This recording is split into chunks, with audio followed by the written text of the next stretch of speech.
Hello दोस्तों, नमस्कार। एक बार फिर से न्यू स्टडी प्लैनेट में आपका बहुत बहुत स्वागत है। तो कैसे हैं आप लोग? उम्मीद करते हैं इस कोरोना की कठिन घड़ी में भी आप अपने आप को सुरक्षित रख रहे होंगे। दोस्तों, आज हम पढ़ने वाले हैं भारत की प्रमुख नदियों के बारे में। भूगोल विषय में आज हम पढ़ेंगे भारत की प्रमुख नदियों के बारे में। तो आइए शुरू करते हैं आज का अपना वीडियो।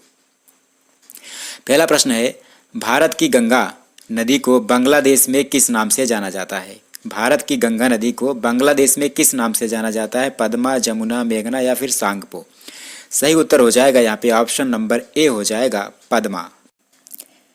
चलिए अगला प्रश्न लेते हैं कि सबसे बड़ी नदी कौन सी है? भारत की सबसे बड़ी नदी कौन सी है? ऑप्शन है गोदावरी, कृष्णा, गंगा या फिर महानदी। कौन सा हो जाएगा इसमें? इसका जो सही उत्तर हो जाएगा ऑप्शन नंबर बी हो जाएगा, गंगा। दोस्तों, आपकी जानकारी के लिए बता दें कि गंगा और ब्रह्मपुत्र नदियां मिलकर सुंदरवन डेल्टा बनाती हैं। अगर पूछा जाता है कि विश्व का बृहत्तम डेल्टा निर्मित करने वाली नदियां कौन सी हैं, तो वो हो जाएगा गंगा और ब्रह्मपुत्र। ये आप नोट कर लीजिए, ये बहुत ही ज़रूरी है, लगभग हर जगह पूछा जाता है। तो चलिए अगला प्रश्न लेते हैं। हमारा अगला प्रश्न है, निम्नलिखित में से किस नदी का उद्गम भारत में नहीं है?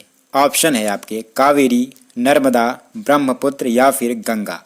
कौन सा उत्तर सही हो जाएगा? इसका सही उत्तर हो जाएगा ऑप्शन नंबर बी, ब्रह्मपुत्र।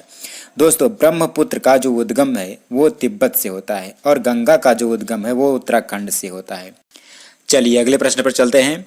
निम्नलिखित में से किस नदी को बिहार का शोक कहते हैं? निम्नलिखित में से किस नदी को बिहार का शोक कहते हैं? कोसी नदी, गंडक नदी, सोन नदी या फिर गंगा नदी? इसका सही उत्तर हो जाएगा कोसी नदी। दोस्तों, कोसी नदी को विनाशक नदी के नाम से भी जानते हैं। इसकी वजह यह है कि सबसे ज़्यादा जो पथ परिवर्तन होता है वो कोसी नदी में होता है। कभी कभी पूछा जाता है कि सबसे ज़्यादा पथ परिवर्तन करने वाली नदी कौन सी है, तो वहाँ पे आपको याद रखना है कि बिहार का शोक कही जाने वाली कोसी नदी सबसे ज़्यादा पथ परिवर्तन करती है, जिसकी वजह से तरह तरह की बाढ़ की समस्या का सामना करना पड़ता है। हमारा अगला प्रश्न भी कुछ इस तरह का है, निम्नलिखित में से कौन सी नदी बंगाल का शोक कहलाती है? ऑप्शन है सोन नदी, गंडक, हुगली या फिर दामोदर। इस प्रश्न का जो सही उत्तर हो जाएगा ऑप्शन नंबर डी हो जाएगा, दामोदर नदी। दोस्तों, दामोदर नदी का जो उद्गम क्षेत्र है वो छोटा नागपुर पठार से है। इसको भी आप नोट कर लीजिए, क्योंकि ये भी कभी कभी पूछ लिया जाता है कि दामोदर नदी का उद्गम स्थल कौन सा है। तो सही उत्तर हो जाएगा छोटा नागपुर पठार से। ठीक है, तो आइए अपना अगला प्रश्न लेते हैं। अब हमारा अगला प्रश्न है, भारत की लवण नदी के नाम से कौन सी नदी जानी जाती है? भारत की लवण नदी के नाम से कौन सी नदी जानी जाती है? ऑप्शन है माही, लूनी, बनास या फिर साबरमती। कौन सा उत्तर सही हो जाएगा? सही उत्तर हो जाएगा ऑप्शन नंबर सी हो जाएगा, लूनी, जो कि कच्छ के रण में गिरती है। कभी कभी पूछा जाता है कि लूनी नदी कहाँ पे गिरती है, तो सही उत्तर होगा कच्छ के रण में। इसको आप नोट कर लीजिए। ठीक है, अब चलिए अगला प्रश्न लेते हैं। वह नदी जो विभ्रंश घाटी से होकर गुजरती है कौन सी है? वह नदी जो विभ्रंश घाटी से होकर गुजरती है कौन सी है? गोदावरी, नर्मदा, कृष्णा या फिर महानदी? तो सही उत्तर हो जाएगा इसका ऑप्शन नंबर सी, नर्मदा हो जाएगा। दोस्तों, नर्मदा नदी का जो ज़्यादा भाग होता है वो मध्य प्रदेश में ही बहता है। आपको बता दें कि नर्मदा और सोन नदी दोनों ही अमरकंटक से निकलती हैं। ये जानकारी आपके लिए ज़रूरी है, इसलिए हमने बता दिया, इसको आप नोट कर लीजिएगा। हमारा अगला प्रश्न है, निम्नलिखित में से कौन सी नदी उड़ीसा का शोक कहलाती है? कौन सी नदी उड़ीसा का शोक कहलाती है? ऑप्शन है महानदी, ब्राह्मणी, बैतरणी या फिर दामोदर। इस प्रश्न का जो सही उत्तर हो जाएगा ऑप्शन नंबर ए हो जाएगा, महानदी। हमारा अगला प्रश्न है, पंजाब के निर्माण में सबसे महत्वपूर्ण नदी कौन सी है? पंजाब के निर्माण में सबसे महत्वपूर्ण नदी कौन सी है? गंगा, गोदावरी, सिंधु या फिर नर्मदा? सही उत्तर हो जाएगा इसका सिंधु हो जाएगा। दोस्तों, सिंधु नदी का जो उद्गम क्षेत्र है वो मानसरोवर झील यानी कैलाश पर्वतमाला से माना जाता है। अगले प्रश्न पर चलते हैं हम। तो हमारा अगला प्रश्न है, दक्षिण भारत की सबसे लंबी नदी कौन सी है? दक्षिण भारत की सबसे लंबी नदी कौन सी है? महानदी, गोदावरी, कृष्णा या फिर कावेरी? इस प्रश्न का जो सही उत्तर हो जाएगा ऑप्शन नंबर सी हो जाएगा, गोदावरी। दोस्तों, यहाँ पे कुछ अधिक जानकारी हम आपको दे रहे हैं। गोदावरी को बृहद गंगा के नाम से भी जानते हैं, जिसका जो उद्गम स्थान है वो एक गांव है, त्रयंबक गांव है, वो उसका उद्गम स्थान है।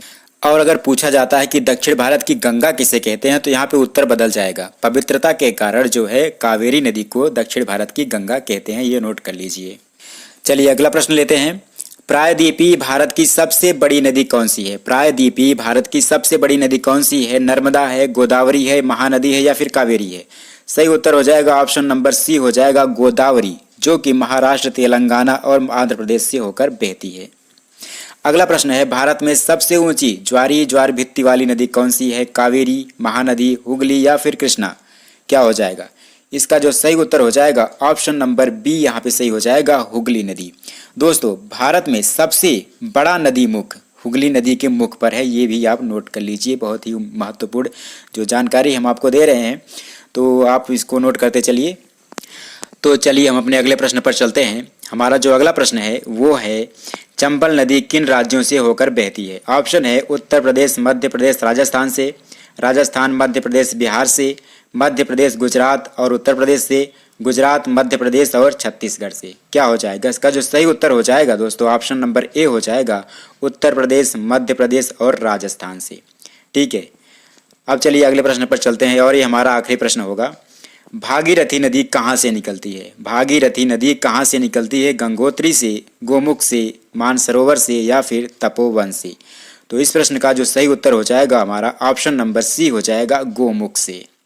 ठीक है, तो दोस्तों आपको ये वीडियो कैसा लगा कमेंट करके ज़रूर बताइएगा। और हाँ, अगर आप हमारे वीडियो पर नए हैं तो हमारे चैनल को सब्सक्राइब जरूर कर लीजिए, ताकि आने वाले वीडियोज़ के नोटिफिकेशन आप तक सबसे पहले बिना रुकावट, बिना बाधा के पहुँच सके। Thank you so much.